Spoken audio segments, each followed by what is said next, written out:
ನಮಸ್ಕಾರ, ಪ್ರಜಾರಾಜ್ಯ ಕನ್ನಡ ನ್ಯೂಸ್ಗೆ ಸ್ವಾಗತ. ನಾನು ರಾಮಗೌಡ ಪಾಟೀಲ್. ಬಿಜೆಪಿ ಹೋಗ್ತೀರ? ನಾನು ಹೋಗ್ಬೇಕತ್ತೆ, ನಾ ಎಲ್ಲಿ ಹೇಳ್ಕೊಂಡಿಲ್ಲ. ಅವ್ರಾಗೆ ಬಿಜೆಪಿ ಶಾಸಕರೇ ನನಗೆ ಬಿಜೆಪಿ ಬರ್ರಿ ಅಂತ ಹೇಳಿ ಅವ್ರು ಕೇಳಕತ್ತಾರ. ನಾ ಹೇಳಿಲ್ಲ ಈಗಾಗಲೇ, ಬಿಜೆಪಿ ಹೇಳೋದು ನಮ್ಮ ಗೌರವಿತ ಸ್ಥಾನ ಕೊಟ್ಟರೆ ಬಗ್ಗೆ ಚಿಂತೆ ಮಾಡ್ತೀವಿ.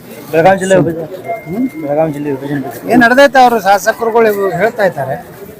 ಗೋಕಾಕ್ ಮತ್ತು ಚಿಕ್ಕೋಡಿ 2 ಜಿಲ್ಲೆ ಮಾಡ್ಬೇಕಾಗ್ತದೆ. ಸರ್ಕಾರ ಏನು ನಿರ್ಣಯ ತಗೋತೈತಿ ಎಲ್ಲ ಜನರ ಅಭಿಪ್ರಾಯ ತಗೊಂಡು ಮಾಡ್ತಾರೆ. ಅಥಣಿ ಜಿಲ್ಲೆ ಮಾಡ್ಬೇಕಂತ ಇಲ್ಲಿ ಶಾಸಕರು ಒತ್ತಾಯ ಇದೆ.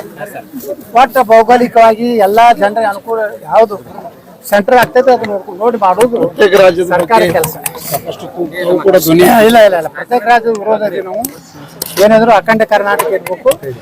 ನಮಗೇನು ಅನ್ಯಾಯ ಆಗಿದೆ, ಅಭಿವೃದ್ಧಿ ಆಗಿದೆ, ಅದನ್ನ ನಾವು ಪಡ್ಕೋಬೇಕಟ್ಟೆ. ಅದಕ್ಕೆ ಕಾರಣ ನಾವು ಅದೀವಿ. ಅಭಿವೃದ್ಧಿ ವಿಚಾರದಲ್ಲಿ ಸರ್ ಸರ್ಕಾರ ಹೇಳುತ್ತಾ ಇದೆ, ಅದ್ರ ಬಗ್ಗೆ ತಾವು ಕೂಡ ಎಲ್ಲ ಸರ್ಕಾರಗಳು ಇವ್ರು ಒಂದೇ ಅಲ್ಲ. ಯಾರು ಮುಖ್ಯಮಂತ್ರಿ ಆದವರು ಬರೇ ಉತ್ತರ ಕರ್ನಾಟಕದ MLA ಗಳ ಮ್ಯಾಗೆ ಮುಖ್ಯಮಂತ್ರಿ ಆಗ್ತಾರೆ.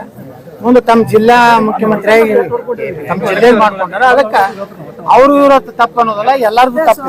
ಅಥಣಿ ಜಿಲ್ಲೆ ಆಗಲಿಲ್ಲ ಅಂದ್ರೆ ಬಿಜಾಪುರ ಸೇರಿದಂತ ಇಲ್ಲಿ 10 ಜನ ಸಹಮತಿ ಇದೆಯಾ ಅಂತ ಇವ್ರನ್ನ ಸೇರ್ಸೋಳಕ್ಕೆ ನೋಡ್ರಿ. ಬಿಜಾಪುರ ಜಿಲ್ಲೆಯಲ್ಲಿ ಅಥಣಿ ಆಗಲಿ ಜಮಖಂಡಿ ಆಗಲಿ ನಮ್ಮ ಸಮೀಪದ ಎರಡು. ಆದ್ರೆ ನಾ ಏನು ಹೇಳೋದಿಲ್ಲ ಸರ್. ಯಾಕೆ ಹೇಳೋದಿಲ್ಲ, ಅಥಣಿ ಜನರ ಮನ ಏನೈತಿ ಇಲ್ಲಿ ಜನ ನಿರ್ಣಯ ಮಾಡ್ಬೇಕು ಹೊರತು ನಾ ಏನು ಹೇಳಿದೆ ಅದು ಗೊಂಬೆಲ್ಕ ನಾವು ಅವಕಾಶ ಇಲ್ಲ.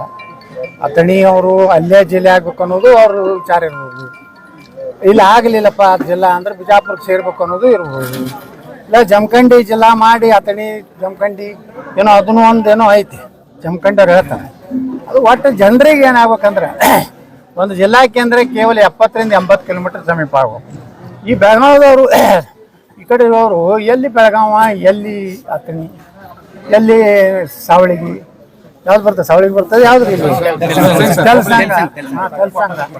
ತೊಟ್ಟಲಿಗಿ ತನಕ ಅಂದ್ರೆ ಯಾವುದೇ ಜಿಲ್ಲೆ ಮಾಡ್ಬೇಕಾದ್ರೆ ಪ್ರತಿಯೊಂದು ತಾಲೂಕಿನ ಕೊನೆ ಹಳ್ಳಿ ಕನಿಷ್ಠ 70ರಿಂದ 80 ಕಿಲೋಮೀಟರ್ ಒಳಗನೆ ಜನರಿಗೆ ಸಿಗೋದು. ಇಲ್ಲಾಂದ್ರೆ 150-120 ಕಿಲೋಮೀಟರ್ ಆದ್ರೆ ಪಾಪ ಒಬ್ಬ ಬಡವನಿಗೆ